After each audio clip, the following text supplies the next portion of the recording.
It has been a common theme in last year's summer blockbuster series, in many parts of my life, and definitely with the movie last night. Representation matters. It's the first idea I want to address today by way of some personal background and an anecdote. I'm a classicist by training. My areas of specialization include Roman epic of the Flavian era, ancient Greek mathematics, and Latin pedagogy. This is where there's usually an awkward silence or a quick change of subject, but since I have a captive audience today, you'll have to bear with me. Classics can be a problematic field. When we talk about the canon and dead white European males, this is where it started. And the majority of people who participate in the field have historically mirrored this. There's a thread of elitism that runs through much of it, what is deemed worthy of study, who is reflected in the material, and who should get to study it.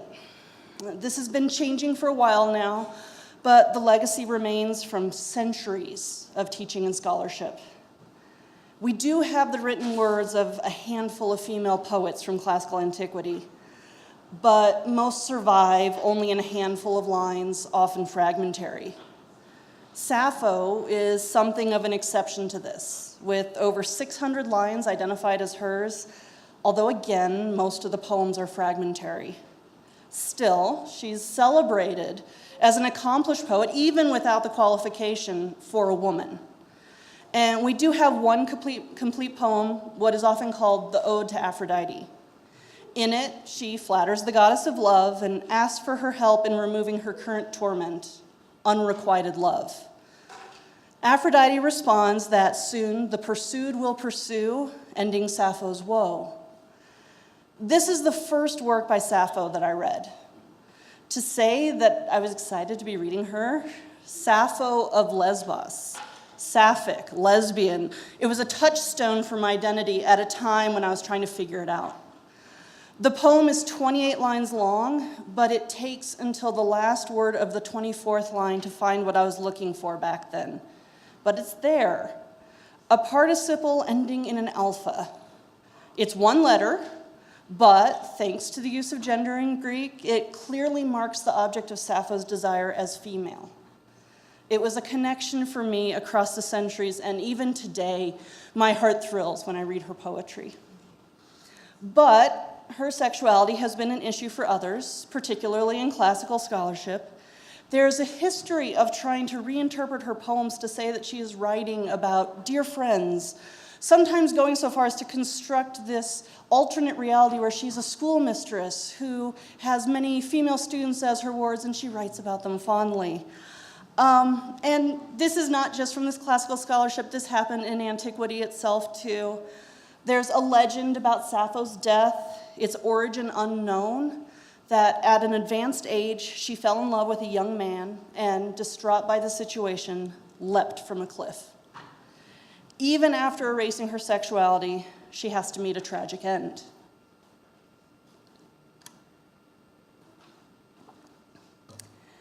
If you read about the history of the portrayal of LGBTQ plus characters, you may come across a particular phrase, bury your gays. It was coined in the 1970s, but obviously the idea has been around for a few millennia more. Bury your gays refers to the fact that even though there are relatively few LGBTQ plus characters in media representations, they are overrepresented in the number of characters who die, and their deaths are frequently violent. This is especially true for female characters who are not straight. It's hard not to get the message that being gay ends in tragedy. And that brings me to the second theme for the day. Community matters. As important as it is to see oneself up on the screen, it's even more important to know that you have a place out here. As a teacher now, and sponsor of the high school's Genders and Sexualities Alliance, I think about this a lot. My initial response to the plans for Pride here in Los Alamos was to think about how amazing it would be for the youth in our community to see their own community putting on this event. Whether they are out or not, whether they attended the events or just noted their existence. Our community's support of Pride says, we support you. We want you here. You have a place. That's a really powerful statement. And I can guarantee that those youth who did attend the festival on Friday came away with a better idea of who some of the safe people are, people who might become the lifeline they need when they feel things are headed toward the tragedy too often depicted on TV and in movies. That's the view through my teacher glasses. But I also realized not too long ago how much this means to me on a very personal level. Before, I would have said that I'm settled enough in my sense of who I am that I don't need any sort of outside validation. But it's not really about that.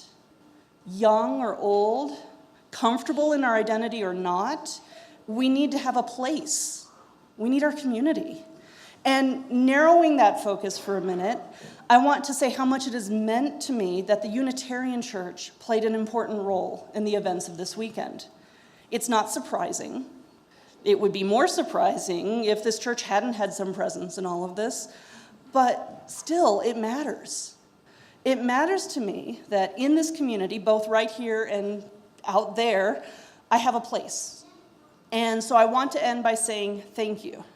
Thank you to Tina for being part of the original group determined to make Pride happen here in Los Alamos.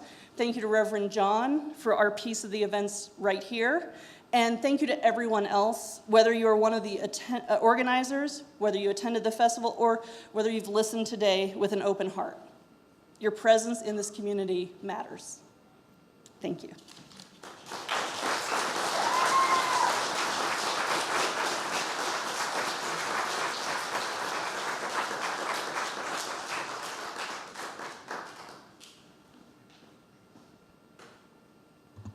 So neither Melissa nor I knew what either of us was going to be talking about. So she ended with a thank you. I'm starting out with the thank you. I went to the first ever Los Alamos LGBTQ Pride celebration on Friday night. I want to thank this church, the PRISM Employee Resource Group at Lanel, and Friends of Los Alamos Pride, otherwise known as FLAP, for putting on a great celebration. It was awesome to see such a big supportive crowd. Still, I couldn't help wondering when the protesters would arrive. I was told that there was a Los Alamos police officer nearby just in case. Fortunately, that didn't happen, but it doesn't seem like it was that long ago that this church, the previous building, was vandalized for flying a rainbow flag. Kukyung reminded me that someone had painted the word fag with a circle and a line through it. As far as I know, we've had a rainbow flag out front by the road for almost a year now without incident. What a difference 20 years makes. Unlike many in the LGBTQ community, I've never been a victim of violence or had anyone threaten me personally for being gay. But I'm also not someone who's very out. This is about as out as I get. My partner and I did cause some controversy at a small Methodist church in Espanola. In the 1980s, we moved to the Valley and became members of the church, mostly because the minister was very accepting and my partner Sherry had grown up in a Presbyterian church. I was raised Catholic and had no interest in going back to the Catholic church, and I thought it would be okay to try being a Protestant for a while. Sherry and I felt welcomed as a couple by the congregation as well, but when the Methodist church moved the minister to another area, we found out that several of the church members really didn't approve of our relationship. The new minister was a polar opposite of the previous minister, and after we were outed by some of the church members, the new minister decided that Sherry couldn't teach RE since he considered it a leadership position, and Methodists didn't allow gays to hold leadership positions in the church. Even though this was an intentional misinterpretation of church policy, Sherry was going to give in and not teach RE, and we were going to leave the church, but then many other members of the congregation asked us to reconsider. After some pretty ugly mediated meetings, the congregation was successful at getting the new minister removed, and the church members that outed us left with him. It wasn't a pleasant experience, but it was good to know that more people supported us than not. Many LGBT people don't have similar experiences with churches. We moved back to Los Alamos in 1994 after our daughter Jody was born. Having a child meant being out as a family. I was able to openly adopt Jody, and we were able to get my name as a second parent on her birth certificate without a lot of trouble. This could have been difficult, if not impossible, in some other states. Shortly after we moved to Los Alamos, Jody's pediatrician called to ask me if I ever did any public speaking. He said that he was on a school board committee looking at the sex ed curriculum, and it would help if some of the committee members knew that there were gay people in Los Alamos living fairly normal lives. Apparently, a couple of the committee members only wanted to mention same-sex relationships in the section of the curriculum on sexually transmitted diseases. I told him I would attend, and I prepared some comments and read them during the comment period. One of the committee members tried to have my comments removed from the record since they weren't directly relevant to what was discussed that evening. He was overruled. There were only a few other people in the room and no other comments that night. But that changed. Apparently the word got out and people attended to support the position that there was nothing healthy about the gay lifestyle. That's when a minister got up to oppose that position and say that he supported his LGBT brothers and sisters. That's also when I met a woman who was involved with PFLAG in Los Alamos. She happened to be a member of the Mormon church. Sometime after that experience, Sherry and I were looking for a church to join in Los Alamos. I like to joke that we were looking for the United Church, but took a wrong turn and ended up at the Unitarian Church. When we walked in the door, I saw that same minister who had spoken at the school board committee meeting, and I knew we would be welcomed here. Sometime later, this church went through a process to become an official welcoming congregation. Also, sometime after the school board experience, while I was a facility manager at the laboratory, I was introduced to a man who was going to do some work in my facility. It was the man who objected to my comments at the first sex ed committee meeting. I shook his hand and smiled. In the mid-90s, Los Alamos was considered a conservative town, so I wasn't sure how our family would be treated in other areas. We found many allies. We became good friends with one of Jody's preschool teachers, who told us that Jody got in an argument one day with another child.